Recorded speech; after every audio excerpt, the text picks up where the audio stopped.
Hi, my name is David Batsoffen, and I host a travel blog called Travel and Things.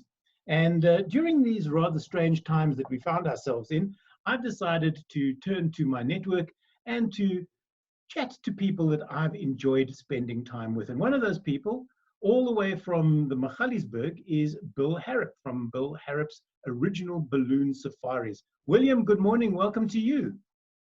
Good morning, and nice to hear you out in the sticks here. Where do you find yourself in lockdown? Well, these days, we just moved house from Fourways, and we're now at a beautiful place called the Islands. And we have a canal in the back garden, and it's rather nice, yes. Couldn't think of a better place to be in lockdown. Well, I suppose you could. You could be up in the sky in one of your balloons. Or in one of the baskets, to be grammatically correct, because you can't actually be in the balloon because you'd burn. Exactly, yes. Talk to us about Bill Harrop's Original Balloon Safaris. How long has it been around? What got you started? Why isn't it Bill Harrop's Motorcycle Club or something? Well, it's been around for about -3 months at the moment. But it got me started way back in 1981. Yes, 1981. I just learned to fly a balloon.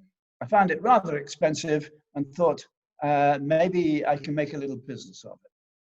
I also found that I took up ballooning because previously my hobby was ocean sailing. I've always been a sailor since I was a kid, and I was lucky enough and fortunate enough living in Bermuda to have earned enough money to buy a yacht. I wish I could do that these days, but there we are. Enjoy it and remember it when you can. Yeah. And then I came to South Africa, where Johannesburg is as far away from the sea as Bermuda is from dry land. So I had to take up something else.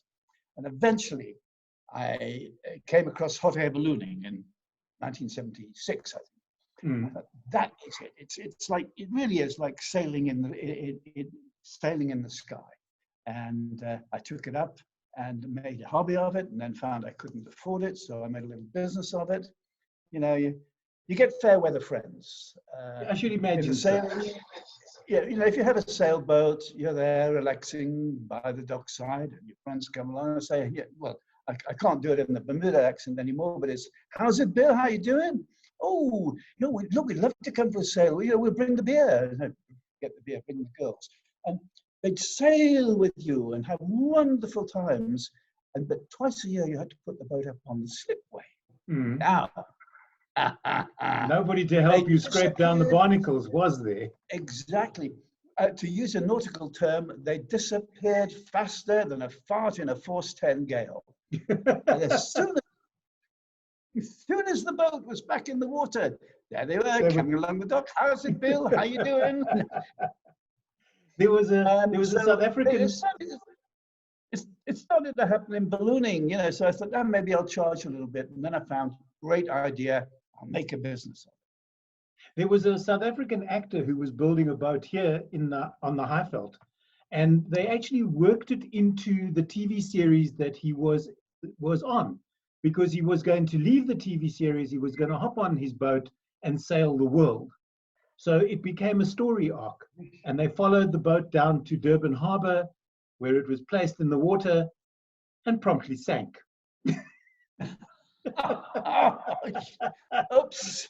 And he was so disappointed, he went to live in the Namibian desert. I mean, you couldn't get further from the sea than that. I remember many years ago flying up to the UK to do one of the World Travel Market travel shows to promote our business in South Africa. And we had to stop off at one of these little islands, was the Canary Islands or something like that. And onto the aircraft got half a dozen people. And they didn't look like Canary Islanders. And a fellow sat down beside me in jeans and shirt, and he looked sort of salty kind. I said, what brings you from, were you delivering a yacht or something? He said, actually, we were sailing on a yacht.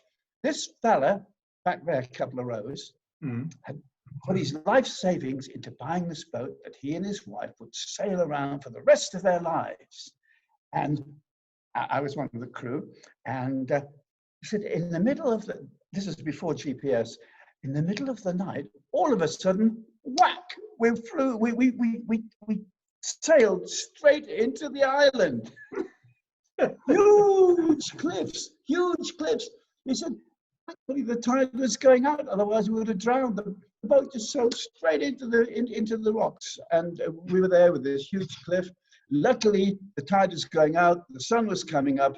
Somebody saw the boat, then they saw us, and they rescued us. He said, but that poor fellow, his insurance was invalid, and we really felt sorry for him. Yeah, I should imagine that's no small feat, that sailing into an island. But in the middle of the night in an open ocean, I should imagine anything can go. So let's talk about ballooning, because firstly, people think it's quiet, which it's not. It is when the burner's not turned on. Exactly. But just describe. You say it's like sailing in the sky, and I suppose in a way it is, because you are controlled by the wind. You can go up and down, but you can't turn left or right, basically.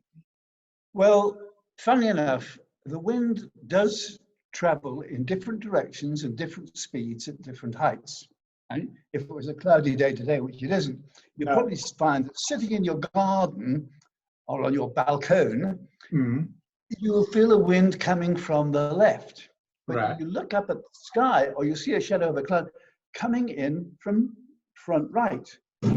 So you hear that bang, a bird just flew into the window. Oh, shame. Yeah. Just put stickers so they don't do that. Yeah, I mean, the other night, two drunks walked into a bar. Yeah, You'd think one of them would have seen it. Yeah. Yeah. Bada bing. So there we were. So before I so rudely interrupted myself, what was I saying? You were talking about wind direction and speed, Bill. At least one of us is listening. I'm glad that. Yes. Well, there we go. And so if you change height in a balloon, you'll go in a different direction. If you go up to where the clouds are, you'll be coming in this direction. If you go near the surface, you'll be going in this direction. And therefore, a good balloon pilot can anticipate what the wind is going to be doing at different heights, and also what the wind is going to be doing in different parts of the mountain range or different parts of the valley. And it's the combination of the skill and the science, the same as you do when you're sailing.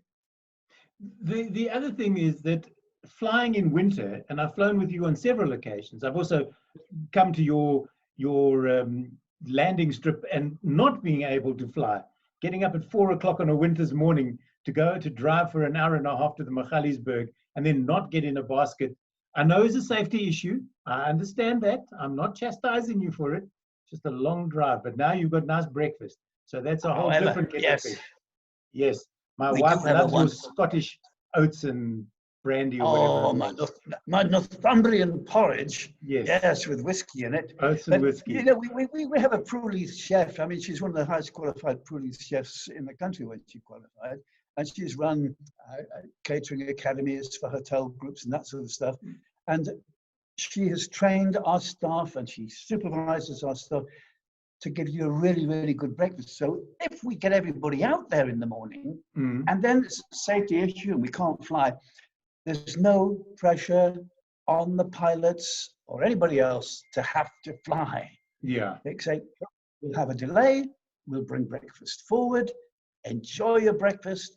If the weather changes to the better, we shall fly. Yeah. If it doesn't, breakfast was on us. Yeah. And people really appreciate it. And it's been interesting for them, maybe even if they've just had a nice breakfast, just seeing what happens and how we make decisions in terms of their enjoyment and safety. Bill, most of your flights are early morning.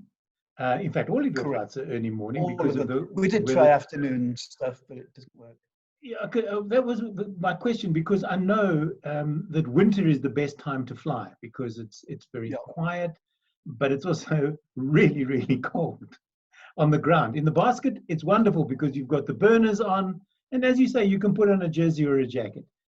So why don't afternoons or maybe midday? Why don't they work?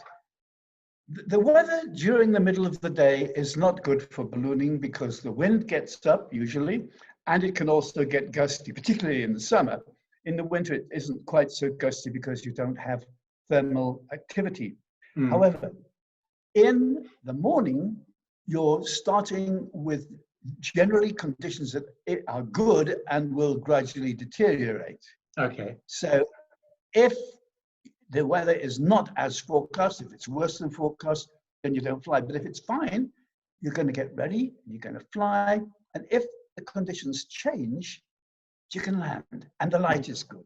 Yeah. Whereas Okay. on the other side of the coin, you're getting the balloon ready in marginal conditions in the knowledge, hopefully, that it's going to change. If it changes for the better, you fly. If it doesn't, you don't. But the other problem is then, as you're flying, the sun starts to sink as it goes down. And it is lighter when you're in the sky than it is on the ground. You think, oh, it's quite bright up here, but if you're on the ground, it's quite dark. So that means you've got to find somewhere quickly now to land. And if you're not in a good landing position, it can compromise your safety. Yeah. So after flights, a bit willy-nilly, you might get a 10-minute flight or a quarter of an hour flight, or you might get a longer flight. But the point is when people are coming out and paying, particularly to have a good time, they're relying on you to be ethical and do the right thing. So I can't bring people out there, even if they get a free tea, to travel all that way to find that they get a 10-minute flight. It gets very, very messy. Yeah. William, what is the longest flight? William, well, I don't know about with you, but that's been recorded. The longest balloon flight. Have you any idea? Oh, dear Richard has been around the world, hasn't he? Yeah, but that's in a very specialized balloon. Hot air balloon flights, I'm not quite sure. They often have in different countries a national long jump competition. And within that year, balloons take off and it's all properly recorded, and they see how far they can fly in one session. And sometimes they do 300 kilometers or more and land in a different country, which now that Brexit's in force. But they fly and land sometimes in other countries, and it's called a long jump. But we don't really. If you haven't got your passport with you, what happens to your ground crew? They're stuck at border control trying to go and rescue you. Yes, because exactly. I was actually interested in putting in an entry to fly across the English Channel. There's usually an English Channel flight once a year towards the middle or end of summer. Right. And they probably have 30, 40, 50 balloon pilots all ready and waiting to go. And then when the weather is looking like it's going to be good, they all congregate down on the south coast. And if the weather is good, they'll fly or they'll go back to bed again. And over a period of a few weeks, eventually they'll get a flight across the English Channel. And it is absolutely glorious to see all these balloons flying, the white cliffs left over behind them, and France and the vineyards in front of them with champagne. It's a good idea. Which reminds me, how's your booze? How's mine? How's your liquor store? I don't, so it doesn't. I neither smoke nor drink, so it doesn't bother me. That's very, very good. Luckily, you see, my wife does enjoy a drink of an evening, so we've got enough alcohol to keep us going. Luckily, you see, my business is a fully licensed operation. And before lockdown came, we thought, let's get to it. So I've got cupboards full of champagne and whiskey and wine. And, we just need some friends to come around and help us drink it, really. All of a sudden, there are people popping up on Zoom going, we're coming. Bill, how long does it take to inflate the envelope? Because I think that's the proper technical term for what you fly. The envelope, under? Yes, that's very good. We have the envelope and then the gondola. But right. to inflate the whole thing, if you're in a hurry, you could probably do it, a small balloon, in 15 minutes. But even then, if we're flying a small balloon, we usually allow 30 to 40 minutes. And with the big balloons, even a bit longer because they're more difficult to handle. I mean, a big balloon is from one end to the other 35 meters. So Wow, it's that big. It's that big, as opposed to that big. However, the idea is, here, that's right. We've got floodlights on the balloon field, so we can start getting it ready in the dark before the guests arrive. Mm. And it's good to have plenty of time. Then you're not pressuring the crew or anybody else to take a shortcut, and to also do a very good full pre-flight or pre-inflation inspection. If then there's anything wrong, and this is the nice thing because we have our own base, we can just go to the barn and pull out another balloon if that one doesn't look like it's flyable. Okay. You never know. It might you might have got torn on pack-up or something like that. So we usually allow about an hour to get the balloon ready and inflate it. The last part of the inflation only takes about 5-10 minutes as you puff the air in and gradually get it hotter and it starts to rise and take shape. Do you like that? Rise and take shape. The visual is fantastic, Bill. Why do they not make gondolas out of, I don't know, fiberglass or aluminium? Why do they still stick with wicker? Oh, fiberglass shutters, aluminium buckles, and wicker is flexible. All right, now imagine also the gas that you carry is actually, funny enough, heavier than air. Propane or LPG is heavier than air, and if it leaks, it'll flow slowly downhill if there's no wind. It'll get into a drain and pop up somewhere else and explode. So that if there's a slight gas leak, that gas will gradually settle at the bottom of the basket. When it gets just to the right amount of mixture of air and gas, it'll go poof, poof. And then you have a spectacular braai in the sky. Not so spectacular for the people inside the basket. Oh no, I mean, exactly. So you get your beard singed. So the wicker, you can imagine the wicker now. The gas will tend to leak out, leak through it, and it's easy to repair. It's not expensive to repair. If you break a few of the strands of the basket, you can then just have a licensed person weave in more strands. I was about to ask you: are there basket specialists that repair these, or do they do other stuff? Because surely it's not a full-time job to repair gondolas for balloonists. No, look, we are actually classed as an aircraft. We're governed by Civil Aviation Authority regulations. We have to have all the licensing in place for pilots and maintenance and proper manuals and type certified aircraft. And maintenance is usually done by what's called an AMO, Aircraft Maintenance Organization. And they're also licensed. Right. And then there's a couple of people, about 3 or 4 in South Africa, who work as AMOs, and they are qualified to do the job.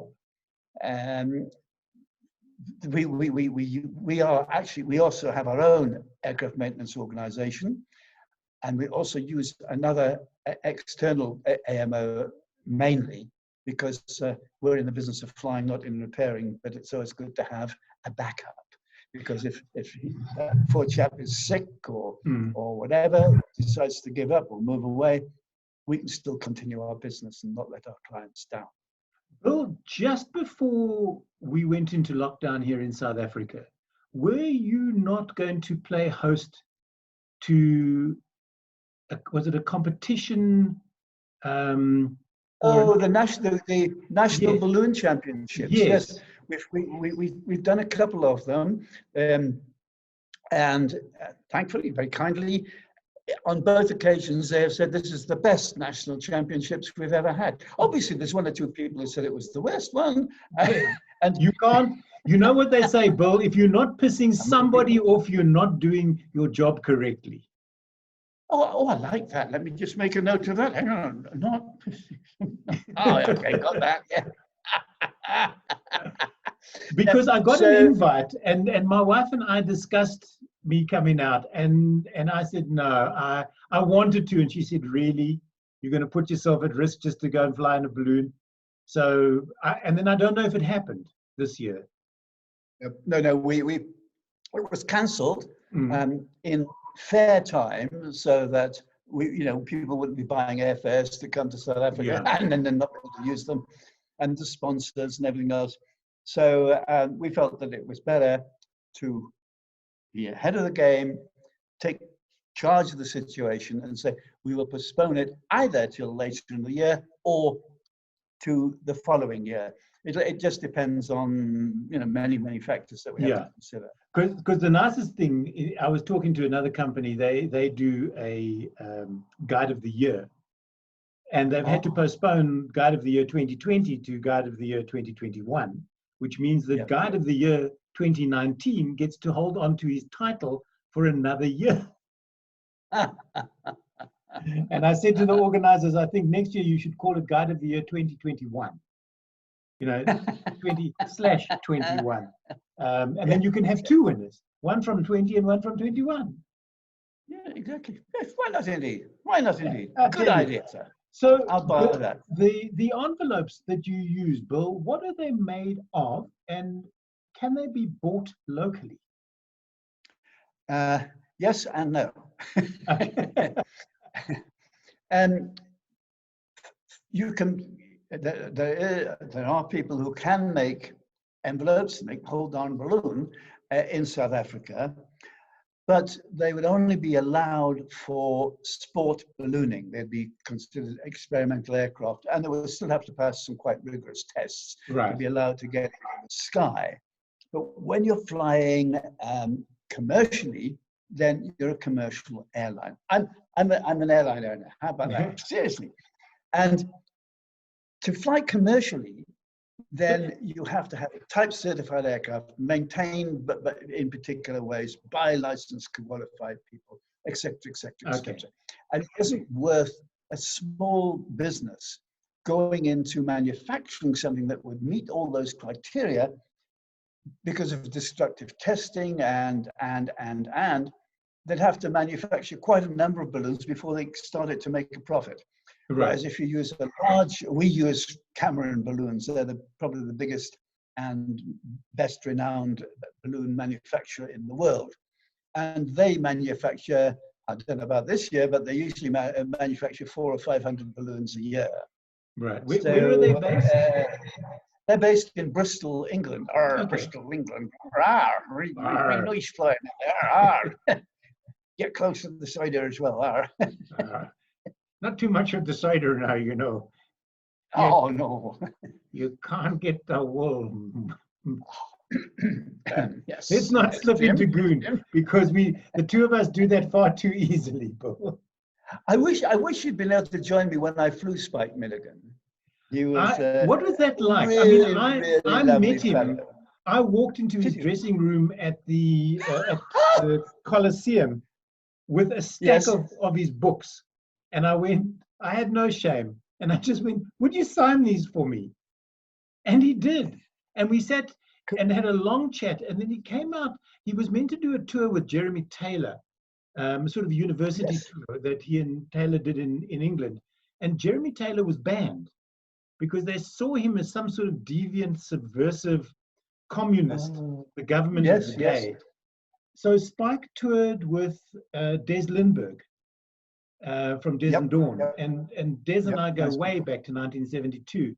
So I met him there as well, and a wonderful man. If you got him on a good day, if he could be a bit of a grumpy old bugger. Cartwheel. You get to an age, you go, what the hell? I am, and that's what it is. But what was he like to fly? Oh, fascinating. Absolutely fascinating. When we were doing the actual shoot, if we had to take 2, take 3, it wasn't because of him. He got his lines right. Yeah, you did very good indeed.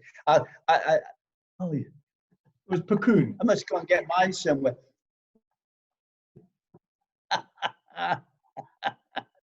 Brilliant. So you were No, saying? and he was a lot of fun.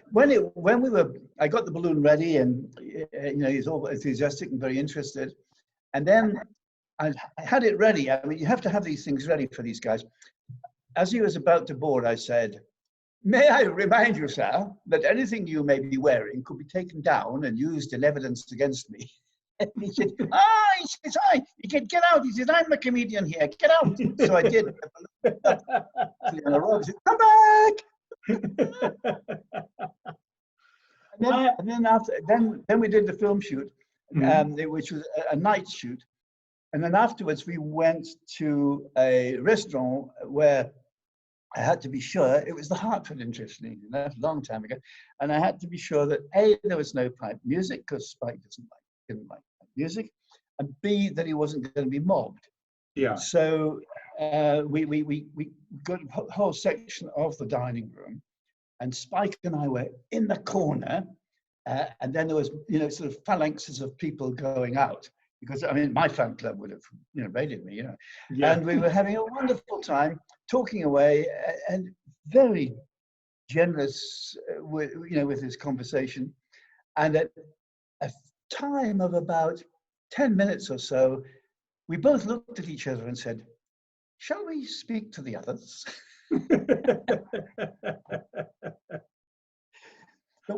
What a nice guy. What a nice fellow. Indeed he was. Mad as a hatter, but loved him and loved his work. The baskets that we were talking to, or referring to, and the balloons. Not this old basket. Not the old basket. They used a basket. Oh, the balloon basket. Yeah, the balloon basket. How many passengers can you fit into them? What's the biggest basket you guys have? Well, our small baskets will take a pilot and 2 passengers, but the big ones we normally fly with a pilot and 16 passengers. Legally, we're allowed to take 20, but if it's maybe Cathay Pacific flight attendants or something like that, I'll always squeeze a few more in. Oh, sorry. You're going to get us into trouble, Bill. Oh, have a bumpy landing. Yeah, as long as you're next to somebody you love, fancy, or trust, you're okay. And I should imagine that it's a romantic experience for some. I should imagine you've had wedding proposals. Yes. Divorces. Anybody got divorces? Somebody over the side. Pilots have nearly had divorces with their wives who've been trying to tell their wives where to go, and of course the gate is locked and something like that. Proposals, yes, we've had many proposals. And if I may say, people propose, and then sometimes one proposal we had such a bumpy landing that nearly consummated the wedding as well. What's the worst experience? You don't have to. What is the worst experience you've had with passengers? Because you can't really get airsick in those things because you don't feel like you're moving. No, but we have had passengers who've had hangovers, and they say they're flying to Europe. Yeah. Or they've got a friend over the other side called Huey and Ralph become very good mates. Absolutely. And then they're sort of fertilizing the land as they go along. But no, we don't really get any sort of horrible passengers. Well, not for long. We chuck them overboard, We don't talk about those. But one thinking about going overboard and worst experiences. There was a fellow who was going to become engaged, and we actually have a code on our ticket. And when we give the ticket to that particular person, it has the code. Not with his girlfriend. So we give him the tickets. She goes off to the loo, and we say, "Right, okay, now I know you're getting engaged. So this is the drill. We're going to put you at the end of the basket, and when we get to the right height, I'll spin the basket around so that everybody's looking towards Johannesburg. Now you're at the back, okay? They're all looking towards Johannesburg. And I'll be saying, now we're going to reach maximum altitude in a few minutes, 7,500 feet. Over there to the south, you can see Johannesburg. That's your time to get to it, okay? Mischief with intent. Get up to it and propose. And then everybody will tell you, oh, wow, how lovely, how lovely. Now, that works very well, actually, on the bigger balloons. We were flying on a smaller balloon, and there was just 8 passengers. And this fella now decides he's going to ask his dear lady to marry him. And he gets down on his knees, and he does the whole bit, you know, we've known you for years, we are friends, and you complete me, and all that stuff. And he brings out this ring. Huge, huge. I mean, the flipping diamond was the size of my little finger's end. Huge diamond. And this girl's, oh, and he's about to put it on her finger, and it falls out down. Oh, no. Yeah. Well, this girl nearly took up skydiving. Absolute panic. And then he said, "Oh, are you kidding? That was the glass one. Here's the real one." Which was also a pretty big piece of rock. We had one guy, and he, I just said to him, you know, "Oh, you're getting engaged, that's nice. I tell you what are you going to do?" She says, "No." I said, bring a parachute, and then you can jump out. She says, "No." He says, "Actually, I am a qualified parachutist." I said, "Oh, fantastic." So he came along with his parachute all on ready to jump out of the balloon, and his girlfriend thought he was just going to do a parachute jump. And then, of course, he proposed and slipped the ring on her finger, and then said, he says, "Now I want this relationship to continue in the manner in which it starts, which is now I'm going parachuting." And he jumped out. Yeah. Oh, it was all good for everybody. Loved it. That must have given the rest of the people a hell of a fright. It's just this guy leaping over the side of the basket. Well, no, we saw the guy had a parachute on. You know, they knew he was going to jump out. Yeah. I had a stuntman friend years ago who went up the cable car in Cape Town with a low opening parachute hidden under a jacket. And in those days, the gondola was open. There were no windows, so you could, and he got to a particular point and he just went, "I can't take this anymore," and jumped out. They thought he'd committed suicide. They had to have trauma therapists up on the top. He had a car waiting for him, in the car and gone. And since then, they've enclosed that gondola. You can't jump out and you can't open the doors. My goodness sake. It might have caused a heart attack to some of the poor people in the gondola. Can you imagine? Can you imagine? I should imagine what happens, Bill, if it's been a nice morning, you've taken off, all seems to be going well, and then all of a sudden the weather turns. And now you're in a storm. It's really uncomfortable for everybody. Do you just look to land as quickly as you possibly can, get the balloon deflated, and make sure everybody's safe on the ground? Basically, we use the science of weather forecasting, which is not an exact science. But being an airline, we are privy to all the aviation weather forecasting information. And apart from that, we actually are able to look out of the window and look at the sky and see what's going on. As one does. Yes. Now, there are times when we have cancelled our flights and people have said, "Why have you cancelled? It's a perfect day today. I mean, there's no wind. What do you want?" You know? And I said, "Well, we have to figure out what it's going to be like in an hour's time when we're thinking about landing, and also where we're going to be. Is it going to be rough terrain, or is it going to be smooth land, or are we going to be out over the sea or the dam?" So these are all the things that you have to consider before you set off on the journey. Sometimes things can come up a little quickly, like anything, clear weather turbulence. You don't see that because There's nothing to indicate it. Mm. So you have to be ready to handle these things. And we usually fly in conditions with a large safety margin, so that if we get it a bit wrong, we've still got plenty of level before we fall off the edge. And that's what we try to do. But yes, if things are going wrong, like in your motor car or in your yacht or whatever it is you're traveling in, safety you first. have safety first. And a good pilot and a good driver or whatever thinks of, if this happens, what would I do? Yeah. And now you don't have to start thinking, oh my God, what are we going to do now? Mm. And we're applying the same principle now with the lockdown. We can't fly, but we are preserving and protecting what we've got. But we're also planning to and preparing for the future. So when this happens, we will do that. When this happens, we'll do that.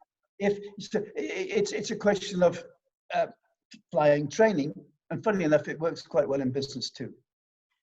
So what is happening at the moment with Bill Harrop's original balloon safaris? You're all in lockdown. You're at your new house. I'm assuming there's somebody at the landing strip looking after the property and making sure that the baskets are safe and that everything's properly stored, so that when this nonsense gets turned around and we go to a level that will allow you to actually rise off the ground from level 1 to level 5 rather than 5 to 1, you'll be ready to take bookings once again. I did my preserve and protect is one part, and then of course prepare and plan and prepare is the next one. But we have to protect obviously the assets that we have. But for instance, vehicles, all just fire and theft because they're not on the road. Taking all the batteries out of the vehicles. That sort of thing. We've put things into mothballs, and that's important. We did that straight away. So a lot of the overheads that could have been rolling with, for instance, insurance has gone. Security obviously one has to have. The property's got to be looked after. But I do have some staff who live on the property, and they are very happy to protect their property because they know it's their future right now and further on. And of course, they're also doing the lockdown very, very carefully to make sure that other people don't come on the land. Bill, if people want to find out more about the company and what it offers, where can they go? Everybody's surfing the internet at the moment, looking for things to do once lockdown is over. I think, well, look, the simple one is balloon.co.za. That's B, Bravo, Alpha, Oscar, Lima, November. BALLOON, yes. Don't get too technical. Is it .co.za or .com? COSA. Okay. Bill, thank you. Thanks so much for chatting to us. It's always a pleasure to talk to you. You are a breath of fresh air. You really and truly are. And I'm sure that you can't wait to get up where the air is fresh once again. Thanks for chatting to me. Thank you. All the best to you, David. Best now. Bye-bye.